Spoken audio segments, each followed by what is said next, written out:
আসসালামু আলাইকুম।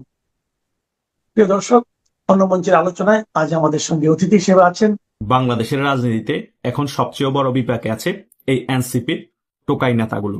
তারা দফায় দফায় ভারতীয় নিযুক্ত হাই কমিশনারের সাথে দেখা করার জন্য বারবার ধর্ণা দিচ্ছে। তারা এখন দিল্লির কোলে বসতে চেষ্টা করছে। দিল্লি কি তাদেরকে সেই সুযোগ দিবে? তারা কি সেই সুযোগ রেখেছে? এটা কিন্তু অনেকের প্রশ্ন। কিন্তু তারা যে পরিস্থিতি এখন বাংলাদেশের রাজনীতি দেখতে পাচ্ছে, তাদের এখন ভারত ছাড়া কোনো কুল কিনারা নাই। কিন্তু কিছুদিন আগে তারা কিন্তু স্লোগান দিত, দিল্লি না ঢাকা। এইদিকে বিএনপিও কিন্তু খুব ভালো অবস্থানে নাই। তাদের হানিমুন পিরিয়ড শেষ হওয়ার পরে ঈদের পরবর্তী সময় তারা এখন কঠিন সময় পার করছে। একে তো জনরোষে পড়ে গিয়েছে, দ্বিতীয়ত বাংলাদেশে পেট্রোল ডিজেল শেষ, তৃতীয়ত আওয়ামী লীগ তাদের কার্যক্রম মোটামুটি সক্রিয় করে ফেলেছে। নিষেধাজ্ঞা উঠুক বা না উঠুক, এই তিনটা জিনিস ফেস করছে। তৃতীয়ত তারা এখন ভারতীয় কূটনীতিক প্রেসারও ফেস করছে। ভারত ডিজেল দিবে না, ক্লিয়ারলি বলে দিয়েছে। কারণ ভারতের কিছু সত্য তো আছে, সে সকল সত্য না মানলে তো ভারত ডিজেল দিবে না। অন্য দিক দিয়ে এনসিবি তাদের আখের গোছানোয় ব্যস্ত, ভারতের সাথে তারা ভিতর্গতভাবে আঘাত করতে ব্যস্ত। অন্যদিক দিয়ে ভারত বিএনপিকে কূটনীতিক পেশারে রেখেছে, এদিক দিয়ে আওয়ামী লীগ সংগঠিত হয়ে রাজপথে নামছে। এর সার্বিক বিষয়গুলো দেখে শেখ হাসিনা ভারতে বসে বসে মুচকি হাসছেন। তিনি এখন হেসে হেসে মনে মনে চিন্তা করছেন, কাঁদো বাঙালি কাঁদো। আমি এই সোনার বাংলাদেশটাকে কিভাবে 16 বছর আগলিয়ে রেখেছিলাম। দেশের মধ্যে এত অবস্থা খারাপ থাকার পরেও, বহির্বিশ্বে অনেক যুদ্ধ লেগে যাওয়ার পরেও কিন্তু আমি বাংলাদেশকে এরকম খারাপ পরিস্থিতি ফেস করতে দিইনি। আমি কেন ভারতের সাথে সম্পর্ক ভালো রেখেছিলাম, এখন তো বাঙালি বুঝতে পেরেছেন। এটা একদম পানির মতো ক্লিয়ার। ভারতের সাথে শেখ হাসিনার সম্পর্ক ভালো রাখার কারণে বহির্বিশ্বে যখন যুদ্ধ অবস্থা চলতো, তখন কিন্তু ভারত থেকে সাহায্য সহযোগিতা নিয়েই কিন্তু বাংলাদেশটাকে দুর্ভিক্ষ থেকে বারবার বাঁচাতে সক্ষম হয়েছিল শেখ হাসিনা। এই শেখ হাসিনা যে পাইপলাইনটা করেছে ডিজেল আনার জন্য, সে পাইপলাইন দিয়েই কিন্তু ভারত থেকে এই বিএনপি সরকার ডিজেল এনে মোটামুটি একটা বাংলাদেশের মানুষকে বুঝ দিতে পেরেছে। কিন্তু সেই ডিজেল আনার পরেও এখনো বাংলাদেশে ডিজেল ঘাটতি। শেখ হাসিনা যদি এই পাইপলাইন করে দিয়ে না যেত, ওই অল্প ডিজেলটাও কি ভারত থেকে আনতে পারতো? এখন তো ভারত ডিজেল দিবে নাই বলছে। সো শেখ হাসিনা পাইপলাইন করে দিয়েছে, শেখ হাসিনা মেট্রো রেল করে দিয়েছে, শেখ হাসিনা পদ্মা সেতু করে দিয়েছে, শেখ হাসিনা এলিভেটেড এক্সপ্রেসওয়ে করে দিয়েছে, শেখ হাসিনা বাংলাদেশের মধ্যে অলিতে গলিতে উন্নয়ন করেছে।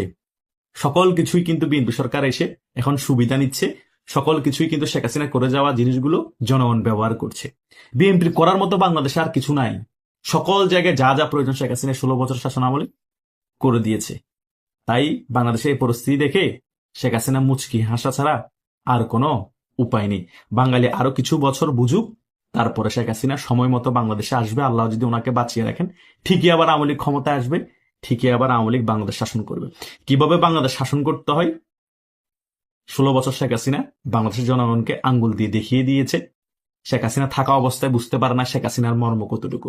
5ই আগস্টে ষড়যন্ত্রমূলক গণঅভ্যুত্থানের ফলে শেখ হাসিনার পতনের পরেই কিন্তু জনগণ বুঝতে পেরেছে শেখ হাসিনা আসলেই বাংলাদেশের জন্য একটা ব্র্যান্ড ছিল, শেখ হাসিনা আসলেই আয়রন লেডি ছিল, শেখ হাসিনা আসলেই বাংলাদেশের মতো দেশের জন্য পারফেক্ট একজন শাসক ছিল। শেখ হাসিনার মতো শাসক আর বাংলাদেশে আসবে না, সেটা পানির মতো ক্লিয়ার। এই টোকাই সমন্বয়গুলো যখন নিজেদের স্বার্থ হাসিল করার জন্য পাগল হয়ে গিয়েছে, মরিয়া হয়ে গিয়েছিল, তখন 5ই আগস্টের পরবর্তী সময় রাজনৈতিক এজেন্ডা বাস্তবায়নের জন্য ভারত বিরোধিতা রাজনীতি শুরু করেছিল। দিল্লি না ঢাকা, ভারত দখল করবে, সেভেন সিস্টার্স খেয়ে দিবে, কত না কিছু করেছে। যখন মোটামুটি এগুলো করে জনগণের সিম্পিতি মোটামুটি পেয়েছিল, তারপরে টাকা টুকা কামিয়ে জনগণের মাথার উপর লবণ রেখে বড়ি খেয়ে হাজার কোটি টাকার মালিক হয়ে, তারপরে মোটামুটি যখন তারা গোপালবার হয়ে গিয়েছে, এক একটার প্যাট গাল এত বড় বড় ফুলে গিয়েছে, এক একটার কাছে 400-500 কোটি টাকা, হাজার কোটি টাকা কেউ কেউ মালিক হয়ে গিয়েছে, তখন আবার তারা চুপচাপ হয়ে মোটামুটি 12ই ফেব্রুয়ারি মামু ভাগনা নির্বাচন করে এমপি টেমপি কয়েকজন হয়ে তারপরে আবার ভারত প্রীতি শুরু করে দিয়েছে। এখন আর কেউ ভারত বিরোধিতার কথা বলে না, এখন আর ভারতকে গালিগালাজ করে না। কারণ ভারত তো মুতে দিলে একদিক দিয়ে বাংলাদেশের মানুষ এমনি ডুবে যাবে, দ্বিতীয়ত ভারত থেকে ডিজেল না দিলে তো বাংলাদেশের মানুষ এমনিতে জ্বালানি জ্বালানি সংকটে মরবে।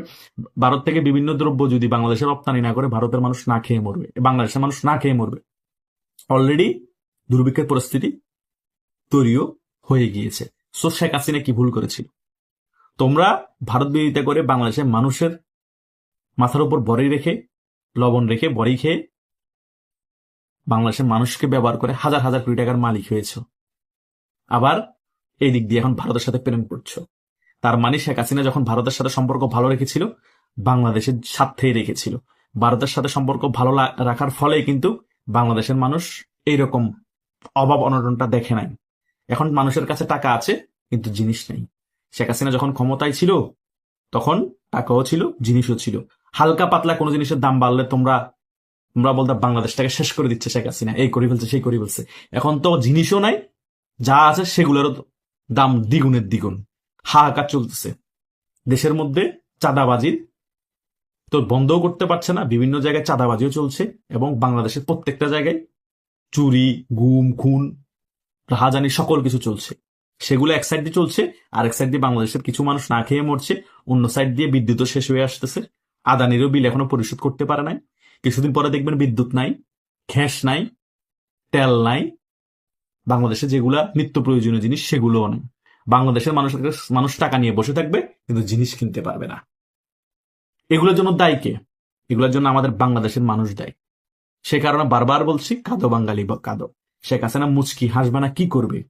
এই বাঙালিতে এগুলো ফেস করা দরকার ছিল। এই হুজুগে বাঙালির কারণে যারা শেখ হাসিনার পক্ষের লোক ছিল তারাও কিন্তু এই কষ্টটা ফেস করবে। কেউ এর বাইরে যাবে না। বাংলাদেশের যত নাগরিক আছে, যে মতাদর্শ ধারণ করেন না কেন, আমাদের একটা ভুল ছিল, এই 5 আগস্ট এই জঙ্গিদের ষড়যন্ত্রমূলক গণঅভ্যুত্থানে আমরা রাজপথে নেমেছিলাম। কি দরকার ছিল? শেখ হাসিনা তো ভালোই দেশটা চালাচ্ছিল, কেন বা ব্রেন ওয়াশ হলেন? আবু সাইদকে তো শেখ হাসিনা হত্যা করে নাই, মুগ্ধকে তো শেখ হাসিনা হত্যা করে নাই। এই আবু সাইদকে তারাই হত্যা করেছে, তারাই আন্দোলন চাঙ্গা করেছে। এই মুগ্ধকে তারাই হত্যা করেছে, তারাই আন্দোলন চাঙ্গা করেছে। পরবর্তী সময়ে যখন বিশাল আকার আন্দোলন শুরু হয়ে গিয়েছে, তখন মুখোমুখি গোলাগুলিতে অনেক ছাত্র মারা গিয়েছে। এটা তো আহামরি যে শেখ হাসিনা বিশাল বড় অপরাধ করে ফেলেছে, আওয়ামী লীগ বিশাল বড় অপরাধ করে ফেলেছে, সেটা তো না। তারা এই ব্রেনওয়াশ করে নামানোর কারণেই এই ছাত্রগুলো হত্যা হয়েছে। ছাত্র ফ্রি ফায়ার, পাবজি খেলতে খেলতে তারা মনে করেছে এই রাজপথটা একটা গেমের মতো। সে ফাঁদে পা দিয়ে অতি আবেগী হয়ে তারাও কিছু ছাত্র মারা গিয়েছে। তাদেরকে বিতর্কতভাবে অনেকেই এই পাকিস্তানি এবং সিএ এজেন্টরাই স্নাইপার দিয়ে গুলি করে হত্যা করেছে। কিছু হয়তো বা ছাত্রলীগের কর্মী, আওয়ামী লীগের কর্মী ফায়ারিং এর মাধ্যমে, পুলিশের ফায়ারিং এর মাধ্যমে হত্যা হয়েছে। কিছু করার নাই, জীবন বাঁচানো ফরজ। পুলিশ তার জীবন বাঁচানোর স্বার্থে ফায়ার করেছে, আওয়ামী লীগ ছাত্রলীগের জীবন বাঁচানোর স্বার্থে হয়তো ফায়ার করেছে, কিন্তু তারাও তো ওই পক্ষ থেকে ফায়ার করেছে, এবং তাদেরকেও তো পাকিস্তান এবং আমেরিকার সিএ এজেন্টরা স্নাইপার দিয়ে গুলি করে মেরেছে। সো এক পক্ষকে দোষ দিলে লাভ নাই। এটা কোনো তদন্ত হয়নি, কিছুই হয়নি। যখন ওই ব্রিগেডিয়ার সাখাওয়াত সাহেব বলেছিল 7.62 রাইফেল কি করে আসলো, তদন্ত করা হোক এই ব্যাপারটা নিয়ে, তখন তাকে মন্ত্রণালয় থেকে সরিয়ে দিয়েছে, স্বরাষ্ট্র মন্ত্রণালয় থেকে, স্বরাষ্ট্র উপদেষ্টা থেকে। সো এগুলো আমরা সকল কিছু অবগত আছি। বারবার একই বিষয় বলতে ভালো লাগে না। এনসিপি এখন ভারতের কোলে উঠে বসে যাওয়ার জন্য পাগল হয়ে গিয়েছে। এদিকে বিএনপি আছে ভীষণ চাপে, অন্যদিকে শেখ হাসিনা মুচকি হাসছে। এটাই হওয়ার কথা ছিল, আর এটাই এখন ঘটছে। আগামীতে আরো ভয়াবহ পরিণতি ঘটবে। সেই ভয়াবহ পরিণতি থেকে উদ্ধার করার জন্য আবার বাংলাদেশ আওয়ামী লীগ বাংলাদেশের বুকে রাজনীতিতে ফিরে আসবে এবং বাংলাদেশকে আবার শাসন করবে। শেখ হাসিনা করুক, বা ওনার পুত্র সজীব ওয়াজেদ জয়, বা সাইমা ওয়াজেদ পুতুল করুক, যেই করুক, বাংলাদেশ আওয়ামী লীগ অতি শীঘ্রই ক্ষমতায় আসবে। সেটা 1 বছর হোক বা 5 বছর হোক, ক্ষমতায় তো আসবেই আসবে। আশা করছি সকল বিষয় বুঝতে পেরেছেন। ধন্যবাদ সকলকে।